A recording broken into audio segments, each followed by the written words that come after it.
Meeting को खत्म करते हैं। देखो, इस टॉपिक पे बात करना हमारा जरूरी है। हमारी कंपनी का मेन उद्देश्य है वह स्वास्थ्य रक्षा, लेकिन स्वास्थ्य रक्षा तब होगी जब हम शरीर में डालने वाले हर चीज को जो हम डाल रहे हैं वो अच्छी हो। और आज खेती किसान की वैसे माँ है, जमीन माँ है, लेकिन आज वो बीमार है, और वो बीमार है तो आज वो इंसान को भी साथ साथ में बीमार कर रही है। और हमने बीमार खुद नहीं किया, उसमें केमिकल डाल डाल के किया नहीं किया सर। आज हमारे जमीन के अंदर पहले की जमीन देखें तो बिल्कुल वो सॉफ्ट होती थी, और उसमें हमने डालना चालू किया यूरिया और डीएपी। वो यूरिया डीएपी क्यों डालना चालू किया? जब हमारा देश आजाद हुआ तो हमारी जनसंख्या ज्यादा थी, और जनसंख्या के अनुपात में हमारा उत्पादन नहीं होता था। जब उत्पादन कम हुआ तो हमारे देश में कई जगह भूखमरी के हालात पैदा हुए, अकाल पड़ना शुरू हुआ। जब उस समस्या का समाधान जब वैज्ञानिकों ने देखा तो उन्होंने बोला कि इस बीज से ये चीज संभव नहीं हो पाएगी, ज्यादा उत्पादन नहीं होगा। तो वैज्ञानिकों ने एक बीज का निर्माण किया, उस बीज का नाम था सर हाइब्रिड। क्या नाम था जी? हाइब्रिड। वैज्ञानिकों ने हमें हाइब्रिड बीज दिया।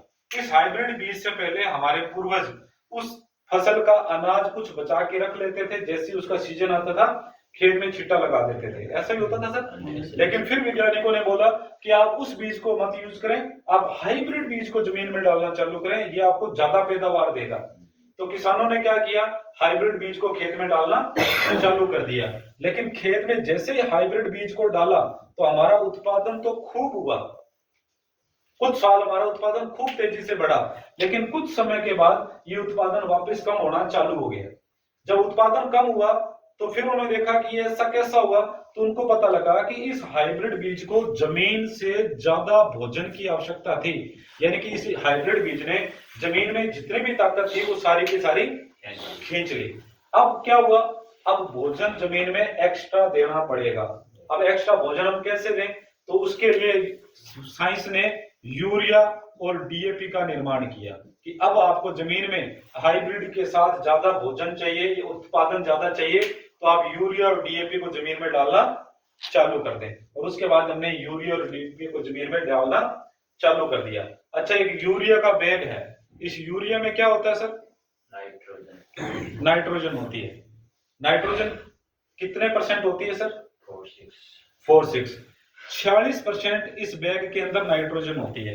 ये पूरा का पूरा बैग 100% है, 46% इसके अंदर नाइट्रोजन है, तो बाकी का 54% इसके अंदर क्या है सर? Calcium phosphorus. बाकी भी पूरा 100 किलो का बैग है, 46 किलो नाइट्रोजन है, तो बाकी का 54 किलो इसके अंदर क्या है? कुछ ना कुछ तो होना चाहिए। तो वो 54 किलो क्या है? हमें नहीं पता सर। ये 54% जो है इसे बोलते हैं सर कैरियर। अब ये कैरियर क्या है? नाइट्रोजन एक प्रकार की गैस है, अभी हमारे आसपास में भी नाइट्रोजन गैस है। क्या इस गैस को अभी हम पकड़ के खेत तक लेके जा सकते हैं? नहीं लेके जा सकते। तो नाइट्रोजन गैस को खेत तक ले जाने का जो सहायक का काम करता है उसे बोलते हैं सर कैरियर। और ये एक प्रकार का प्लास्टिक है। हमने इस प्लास्टिक को सदियों से इस खेत में डालना चालू कर दिया, और जैसे हमने इस प्लास्टिक को खेत में डालना चालू किया तो धीरे धीरे हमारी जमीनें जो है वो सख्त होनी चालू हो गई। आज हमारी जमीनें पहले से ज्यादा सख्त हुई है कि नहीं हुई? सख्त हुई है कि नहीं हुई सर? सख्त होनी चालू हो गई। आज अगर आप पौधे की जड़ देखते हो ना निकाल के, तो उसका यही गुच्छा होता है, वो लंबी और गहरी नहीं जाती, क्योंकि हमारी जमीनें आज हार्ड होना चालू हो गई। धीरे धीरे इस प्लास्टिक और कैरियर की वजह से हमारी जमीन में जो मित्र कीट थे, जीवाणु थे, वो सारे के सारे खत्म होना चालू हो गए। अब जब मित्र कीट खत्म हुए तो फसल में बीमारी आना चालू हो गई। अब जब बीमारी आना चालू हो गई तो वैज्ञानिकों ने बोला कि अब कीटनाशक का प्रयोग करो। तो हमने उसके बाद उस बीमारी को खत्म करने के लिए कीटनाशक का प्रयोग करना चालू कर दिया। और जब कीटनाशक का प्रयोग करना चालू किया तो बचे कुछ जितने भी मित्र कीट थे उन सबको ही हमने मार दिया, और आज हमारी जमीन में मित्र कीट नहीं है सर। और मित्र कीट नहीं होंगे, शरीर में इम्यूनिटी बढ़ाने वाले पॉजिटिव मित्र अगर हमारे शरीर में या जमीन में नहीं होंगे तो बीमारी जल्दी लगेगी कि नहीं लगेगी सर? लगेगी सर। आज वही हाल हमारा हो चुका है। आज जो भी आप लगाओ तुरंत उसमें कोई ना कोई बीमारी आ जाती है। आती है कि नहीं आती सर? अब इसका समाधान क्या है? समाधान ये है कि इस जमीन में मित्र कीट वापिस पैदा हो। वो कब होगा? जब इस केमिकल की बजाय आप जैविक का प्रयोग करना चालू करें। ये आज नहीं तो कल, शौक से नहीं तो मजबूरी में हमें करना ही पड़ेगा सर। करना पड़ेगा। सरकार धीरे धीरे केमिकल को पाबंद करती जा रही है, यूरिया डीएपी को बैन करती जा रही है। आज पंजाब जो अनाज हमारे राजस्थान से खरीदती है सर, खुद बीजती है लेकिन खुद खाती नहीं है, यहाँ से बिरानी जो अनाज है, जैविक अनाज है, वो यहाँ से खरीद के लेके जा रही है। बठिंडा के पास एक एरिया है पंजाब का, जिस खेत पे पूरी तारबंदी की गई है और उसमें साइन बोर्ड लगा हुआ है कि इस जमीन के अंदर कोई भी इंसान प्रवेश नहीं करे। क्यों? क्योंकि वो जमीन कैंसर ग्रस्त हो चुकी है। अगर उस जमीन के अंदर कोई इंसान 2-4 दिन भी घूम ले तो 100% गारंटी है उस इंसान को कैंसर हो जाएगा सर। वो तारबंदी इसलिए की है क्योंकि कोई जानवर या पशु भी उस जमीन के अंदर नहीं जाए। इतना कैंसर हमने आज जमीनों में जहर डाल डाल के पैदा कर दिया सर। हम बोलते थे कि पंजाब में कैंसर है, पूरा का पूरा पंजाब हमारे बीकानेर में आता है, लेकिन आज हमारे आस पड़ोस में, हमारे परिवार में भी कैंसर वाले रोगी पैदा हुए कि नहीं हुए सर? अगर आज हम नहीं जागे तो मैं कहता हूं कि आने वाले 10-15 सालों में हमारी नस्ल ही पैदा नहीं होगी सर। और आज बहुत से युवा जो है उनमें बच्चा पैदा करने की क्षमता नहीं है सर। अगर बच्चा पैदा करने की क्षमता होती तो आज बाजार के अंदर वो पीवीवी बोलते हैं ना, परख नली से बच्चा पैदा किया जाता है, वो ऐसे हॉस्पिटल नहीं खुलते सर। आज 60 साल की उम्र में, 40 साल की उम्र में इंसान है वो दुनिया से जा रहा है सर।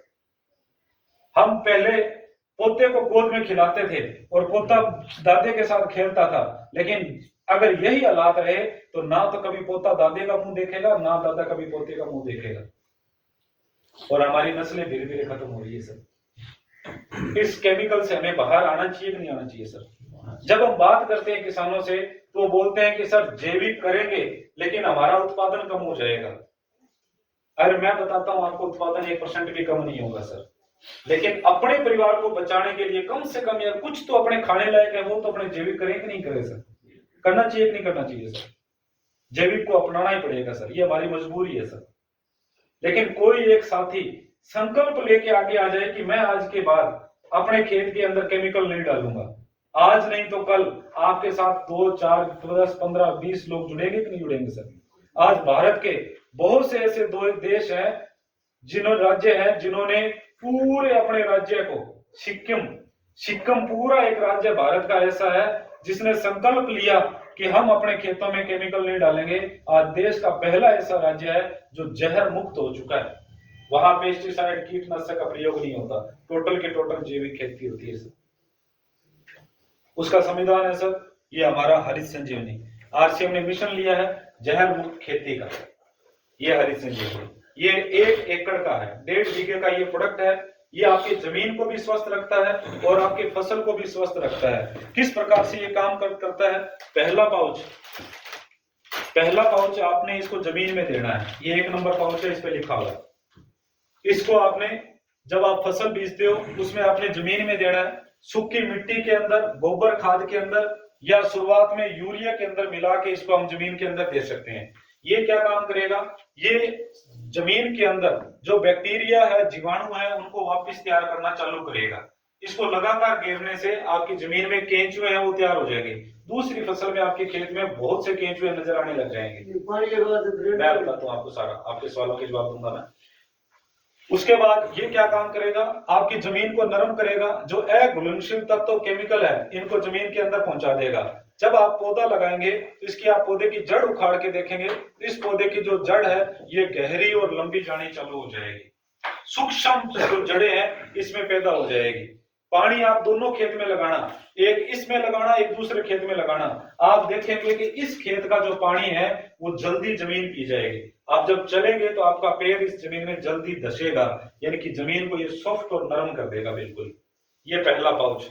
दूसरा पाउच, फसल और इंसान जो है ना, इनकी प्रक्रिया दोनों की सेम ही होती है। इंसान का जीवन चक्र होता है और पौधे का जीवन चक्र है वो सेम होता है। बच्चा माँ के गर्भ में जाता है ना, और हम बीज को जमीन के गर्भ में डाल देते हैं।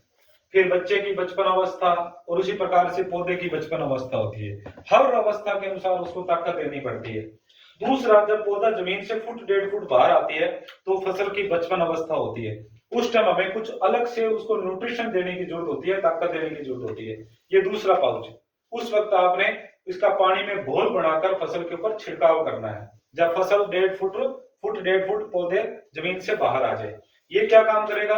ये पत्तियों की मोटाई को बढ़ाएगा, उसके आकार को बढ़ाएगा, जिससे पौधा प्रकाश संश्लेषण की क्रिया ज्यादा करेगा और वो जमीन तक ज्यादा भोजन पहुंचाएगा, जिससे वो ताकत के साथ बढ़ना चालू कर लेगा। उसके बाद तीसरा, जवानी अवस्था। तीसरा पाउच, जब जवानी पौधे में आती है, यानी कि जब वो फल या फूलों पे आना चालू हो जाता है। गेहूं में बालियां लगती है और नरमे में फूल लगते हैं, पर हमने कई बार देखा है कि जब फसल फूलों पे आती है तो पौधा फूल ड्रॉप करना चालू कर देता है, यानी कि फूल झड़ने चालू हो जाते हैं। फिर हमारी टेंशन आती है, हम तुरंत पेस्टिसाइड पे जाते हैं कि यार फूल झड़ रहे हैं, कुछ दवाई बता। फिर वो दवाई देता है, फिर हमें संतुष्टि हो जाती है कि यार रुक गए, रुकने तो वैसे ही थे, दवाई नहीं छिड़कते तो भी रुकने थे। क्योंकि पौधा उतने ही फूलों को अपने साथ रोकता है जितनी उसमें क्षमता होती है उसको फल में बदलने की, बाकी वो छोड़ देता है, उसमें ताकत नहीं होती। लेकिन जब तीसरा पाउच का आप प्रयोग करेंगे, जब आपका फसल फूलों पे आनी चालू हो जाए, तब आपने इसका पानी में घोल बना के इसका छिड़काव करें। तो इससे क्या होगा? ये ज्यादा फूलों को रोकेगी झड़ने से, ज्यादा से ज्यादा फूल रुकेंगे और शाखाएं ज्यादा बढ़ेगी। अच्छा, फूल ज्यादा रुकेंगे तो फल ज्यादा लगेंगे सर, फल ज्यादा होगा तो उत्पादन ज्यादा आएगा। गेहूं में आप देखेंगे तो नीचे से लेकर ऊपर तक दाने का साइज एक रहेगा। नरमे में करेंगे तो नीचे से टिंडे का ऊपर तक टिंडे का साइज एक रहेगा। आज ऊपर और नीचे का टिंडे का साइज एक नहीं होता, है ना? नहीं, साइज भी एक नहीं होता, वो तो देखो अलग बात निकल गया। क्यों? क्योंकि पौधा क्या है, नीचे से लेकर ऊपर तक पूरी ताकत पहुंचा ही नहीं पाता, तो ऊपर वाला फल का साइज छोटा रह जाता है, लेकिन इससे फल का साइज आपका बराबर रहेगा। ये तीसरा होगा। चौथा आपने प्रयोग करना है जब फसल पकाव पे आती है। जैसे आपने देखा होगा, जब फल पकने को तैयार होता है तो कई बार पत्तियां पीली पड़कर झड़नी चालू हो जाती है, हम बोलते हैं कि पीलापन आ गया। वो क्यों होता है? जब फल आता है तो पौधा क्या करता है, फल को पकाने में पूरी एनर्जी लगाता है, पूरी ताकत लगाता है। जब पौधे में, जमीन में या खुद में ताकत नहीं होती तो पत्तियों की तरफ जाने वाला भोजन वो फलों को देना चालू कर देता है और पत्तियां फिर पीली पड़कर झड़नी चालू हो जाती है।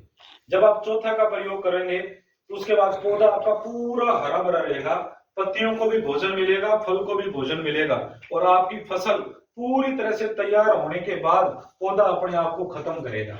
ये चौथा पाउच का आपने प्रयोग करना है। और ये तीसरा, चौथा और दूसरा, इन तीनों का तो पानी में घोल बना के स्प्रे करनी है। पहला आपने जमीन में डालना है, इस पे पूरी प्रक्रिया लिखी हुई है। और ये पूरा कंसेप्ट जो है ये 1.5 बीघे का है। कितना है जी? 1.5 बीघे का, 1 एकड़ का ये पूरा कंसेप्ट है। अब पहला पाउच आप कब घेर सकते हो? पहला पाउच आप रोनी से पहले घेर सकते हो। हाँ, कोर की मैं बताता हूँ, यानी कि आपने रोनी करनी हो, यानी कि पहला पाउच करने के बाद पानी लगना जरूरी है, पानी लगना जरूरी है। अब आपकी बिजाई हो गई, पानी लगाना है तो उस टाइम आप दे सकते हो। कोर भी दब गई है तो दूसरा पानी दे रहे हो तो भी दे दो, कोई दिक्कत नहीं है, चल जाएगा। यानी कि पहला पाउच घेरने के बाद उसमें हमारा पानी लगना जरूरी है। आप इसको खेत में छींटा देके ऊपर से पानी लगा दो और तुरंत आपको कुछ दिनों में रिजल्ट मिल जाएगा।